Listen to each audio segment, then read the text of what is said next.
Colosenses 2:16 al 17 dice: Por tanto, nadie os juzgue en comida o en bebida, o en cuanto a días de fiesta, luna nueva o días de reposo, todo lo cual es sombra de lo que ha de venir, pero el cuerpo es de Cristo. Escuché a un pastor famoso decir que el Shabbat no es para los cristianos, porque es una sombra y que los que lo guardan están bajo la sombra, porque para el pastor supuestamente estar bajo la sombra es malo. Aquí en la tierra andamos en la sombra. Vivimos con la mira puesta en el galardón, que todavía no es una realidad, es una realidad por la fe. Pero un día, como dijo el apóstol Pablo, veremos cara a cara. Entonces, vamos a pensar un poco. Si estar bajo la sombra es malo por guardar el día de reposo bíblico, ¿qué diríamos entonces del Salmo 91, que nos habla que los que habitan al abrigo del Altísimo morarán bajo la sombra del Omnipotente? ¿Qué tal del Salmo 17:8, que dice: Guárdame como a la niña de tus ojos, escóndeme bajo la sombra de tus alas? Salmos 36:7. Cuán preciosa, oh Dios, es tu misericordia. Por eso los hijos de los hombres se amparan bajo la sombra de tus alas. ¿Qué tal Salmo 121:5? El Eterno es tu guardador, el Eterno es tu sombra a tu mano derecha. Entonces, aquí lo que vemos es la hipocresía del ser humano, escogiendo los versículos que le convienen o los que quiere obedecer y los que no quiere obedecer.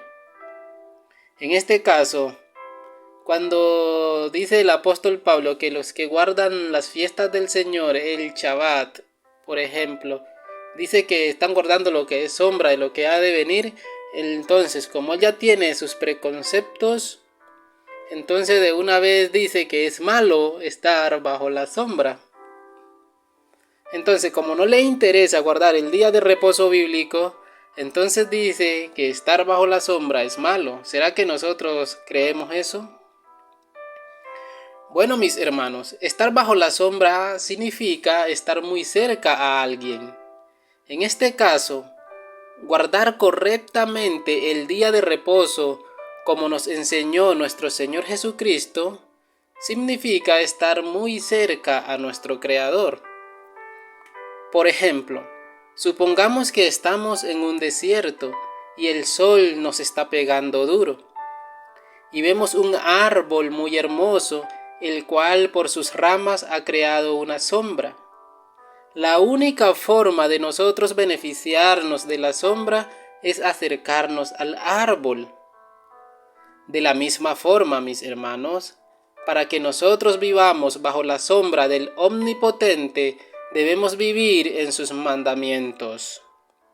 En este ejemplo, el árbol representa a nuestro Creador.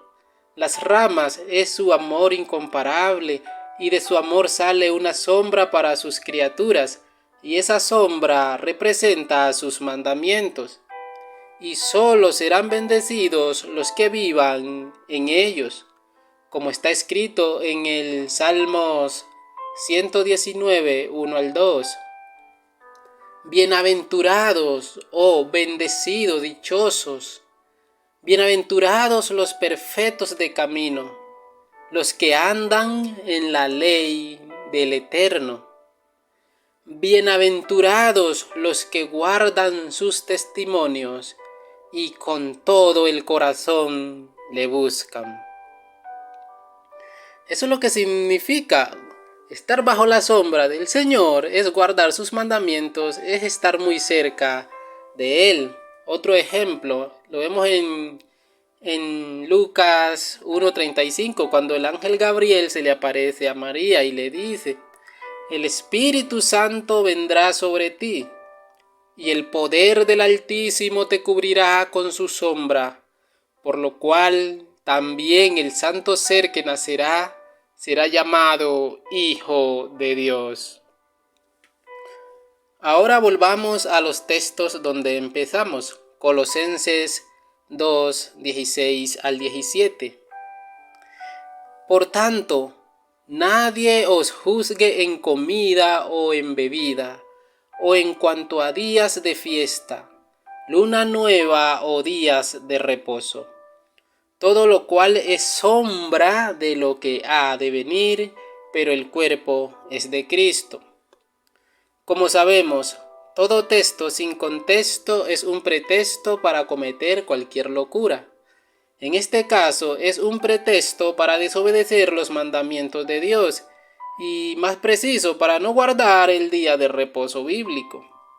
La pregunta es, ¿por qué el apóstol Pablo dijo esto? ¿Con qué estaba tratando? Si vamos un poco más atrás, más precisamente al verso 8, él nos dice: mirad que nadie os engañe por medio de filosofías y huecas sutilezas, según las tradiciones de los hombres, conforme a los rudimentos del mundo y no según Cristo. Entonces, mis hermanos, aquí está la clave. El apóstol Pablo está tratando ¿con qué? Con las filosofías y huecas sutilezas de los hombres. En otro pasaje él le llama filosofía vana.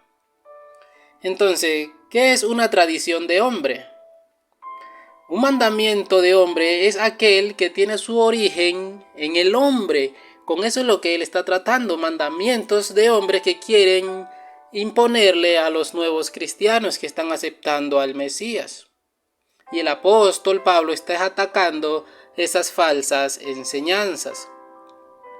Y en el verso 18 de Colosenses 2, él sigue diciendo: nadie os prive de vuestro premio, afectando humildad y culto a los ángeles.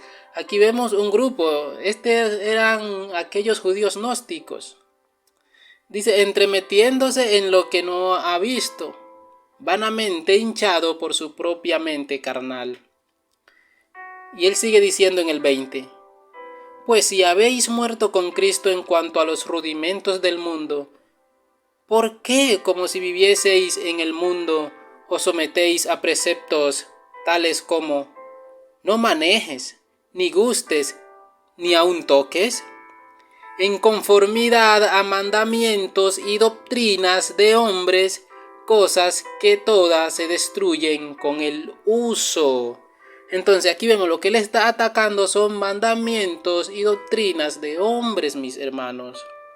Y él sigue diciendo, tales cosas tienen a la verdad cierta reputación de sabiduría en culto voluntario, en humildad y en duro trato del cuerpo, pero no tienen valor alguno contra los apetitos de la carne. El apóstol Pablo está combatiendo esas doctrinas y tradiciones humanas. ¿Qué es una doctrina humana?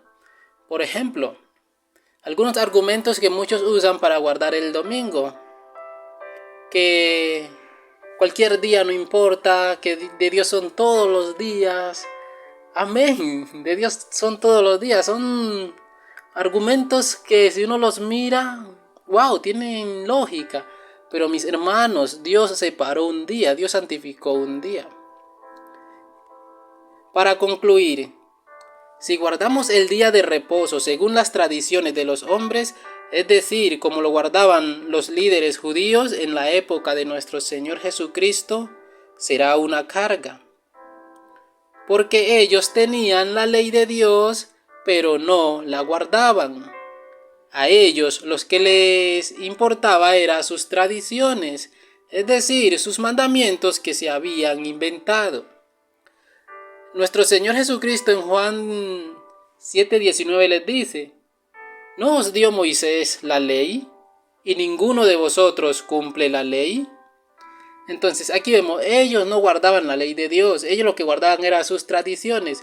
Y la mayoría de los cristianos, cuando ven a nuestro Señor Jesucristo discutiendo con los fariseos, con los líderes judíos, piensan que están discutiendo porque ellos guardan la ley que nuestro Creador les dio por medio de Moisés. No, mis hermanos, el problema son las tradiciones, todos aquellos mandamientos de hombres.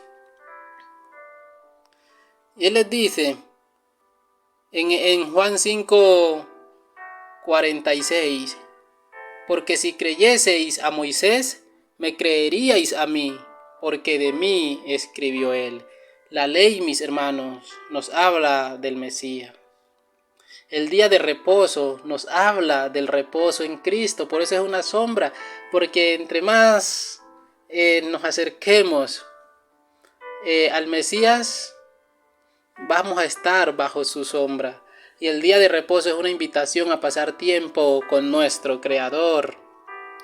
Guardar el día de reposo como nuestro Señor Jesucristo nos enseñó es una delicia, porque estaremos cerca de nuestro Creador, como está escrito en Isaías 58:13 al 14. Si retrajeres del día de reposo tu pie, de hacer tu voluntad en mi día santo, y lo llamares delicia, santo, glorioso de Jehová, y lo venerares, no andando en tus propios caminos, ni buscando tu voluntad, ni hablando tus propias palabras. Entonces te deleitarás en Jehová, y yo te haré subir sobre las alturas de la tierra, y te daré a comer la heredad de Jacob tu padre, porque la boca del Eterno lo ha hablado. Entonces, mis hermanos, cuando el apóstol Pablo aquí dice, por tanto, nadie os juzgue en comida o en bebida o en cuanto a días de fiesta, luna nueva o días de reposo, está diciendo, nadie los juzgue de la manera en la que están guardando el día de reposo, porque ustedes no lo guardan conforme a las tradiciones de ellos, no se dejen engañar. Eso es lo que él les está diciendo. Nunca está diciendo que no guarden el día de reposo, que no guarden, por ejemplo, la Pascua, las fiestas del Señor, porque las fiestas del Señor nos hablan del Mesías. Si tenemos un conocimiento claro de las fiestas del Señor, vamos a tener un panorama más amplio del plan de salvación. Mis hermanos, que Dios les bendiga. Si este tema le ha aclarado un poco acerca de estos textos, le invito a que le dé me gusta, a que se suscriba y lo comparta con otros. Que Dios les bendiga y les guarde.